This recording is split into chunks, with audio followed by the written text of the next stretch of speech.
Hi, ladies and gentlemen, and welcome into Folsom Field, site of the Colorado Buffaloes' 41-24 defeat against the University of Oregon. I'm standing here with Ryan Koenigsberg of BSNDenver, and Ryan, wasn't really the dream coming out party that everyone had hoped for.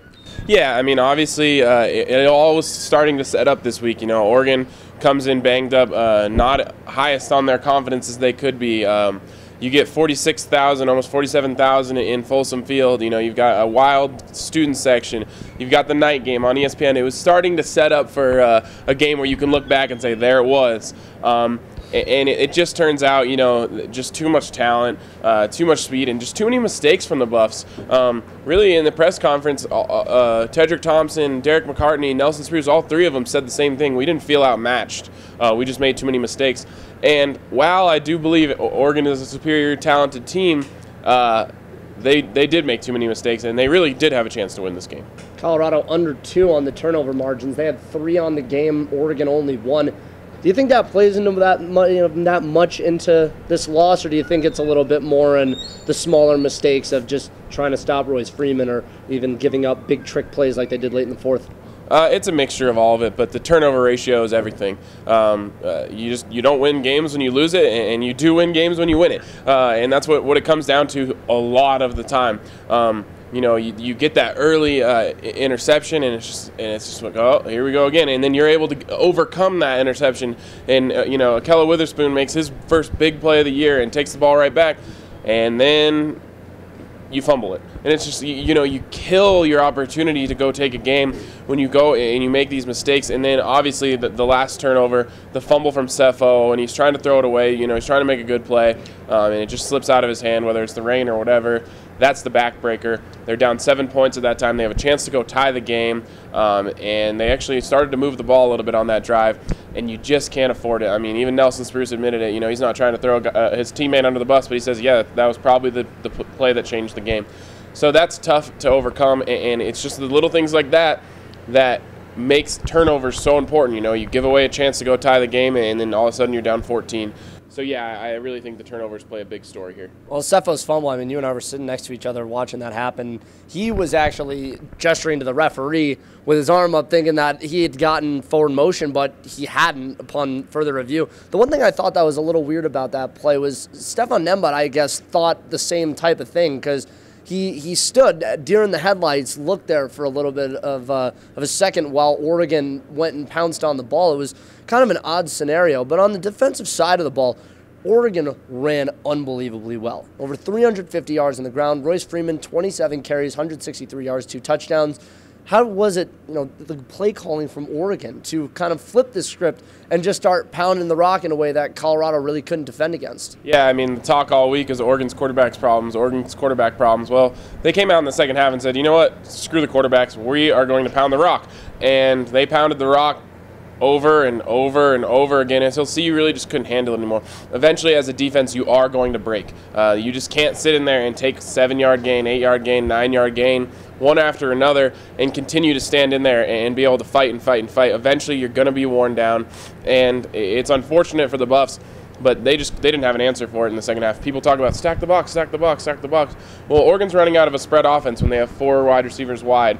You can't just leave a guy unmarked, so you can't exactly stack the box against Oregon, which is what makes Oregon so dangerous.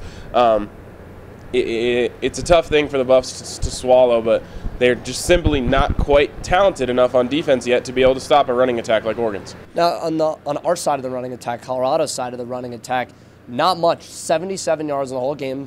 They went back to the pass-heavy scheme. Sefo went 25 for 42 attempts the entire game. It's a big number. So why do you think that changed tonight as opposed to having, you know, a run-based heavy offense like they've had the last couple weeks? I know Adkins and Carr have been out, but do you think that they maybe should have looked at that a little more? They faced a Pac-12 defense that happens to be really good and really fast. I mean, maybe not really good, they're really fast. And so it takes a guy like Philip Lindsay, who, you know, against UMass can break a lot of arm tackles, and he can, you know, break out and outrun, you know, some of the faster players on the defense. But he just doesn't quite have that advantage against a team like Oregon. Christian Powell got it going a couple times a little bit, but he's not breaking tackles easily like he does against another team. So it's just one of those things, you know, the competition keeps getting better and keeps getting better. and you have to adjust. And I thought the Buffs adjusted well, but to me, it just felt like Nelson Spruce could have had 7, 8, 9 yards anytime he wanted it. With the cushion they were giving him, they were not comfortable guarding him. I thought the Buffs should have gone to that over and over and over again until Oregon, said mercy and said, okay, we'll double team him. That was the one place in the play calling that I kind of took issue with.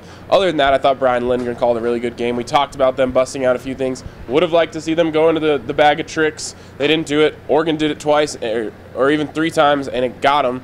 It got the Buffs every single time. So I think I wanted to see them dig into it a little bit. But otherwise, I really think Brian Lindgren called a pretty good game.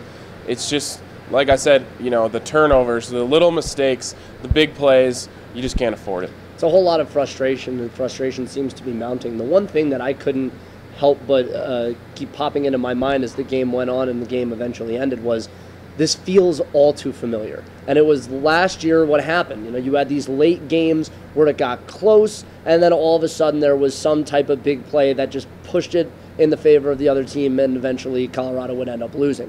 Do you kind of get the same feeling, or am I going crazy? No, it's a similar game to one we saw right here in Folsom Field against Arizona State last year.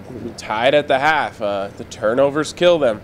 I think Colorado is on the right path. They're going up. You can talk about Oregon coming down and receding to the mean a little bit, but it's still Oregon, and they still have athletes all over the place. And this is a team that Colorado's never even been close to being in a game at halftime. And this halftime, it's 17-17. Oregon scores more than 17 points in halftime against Colorado if this is the same old Colorado team. So I do think they've taken a step forward, but it's still the same things that are coming back to haunt them.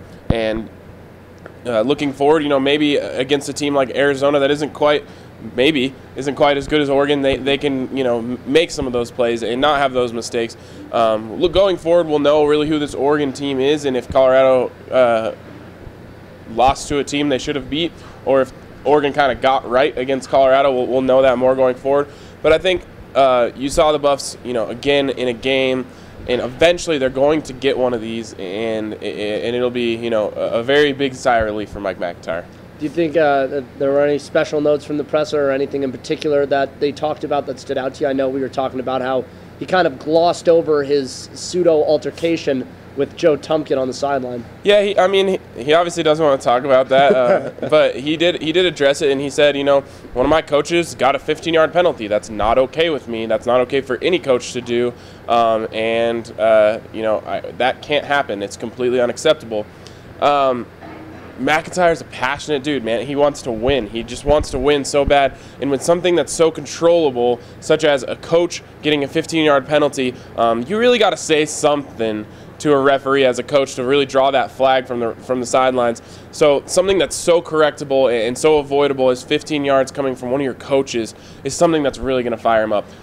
Whether it needed to get physical, probably not. But in the heat, in the passion, this is football.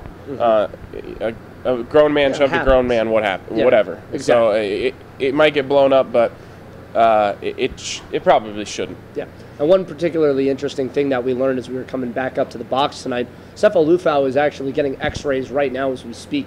And when you think about how big that would be if Sefo were gone for even a week from this team, it would be huge. What do you think his impact would be if something were to happen, if those X-rays were to come back negative in any way? I'll just say that all the people that tweet during the game that Sefo needs to be benched probably won't tweet that anymore if Sefo isn't in there for a game. Jordan Gerke's a good kid, and Cade Apsay, who they say is competing for the second-string job, is a good kid. Like I said, if you see them play there, you'll be a little bit more grateful for what Sefo Liufau brings out there for you.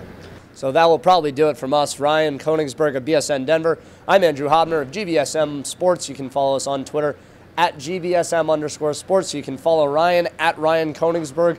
41-24 Oregon is the final score from Folsom Field.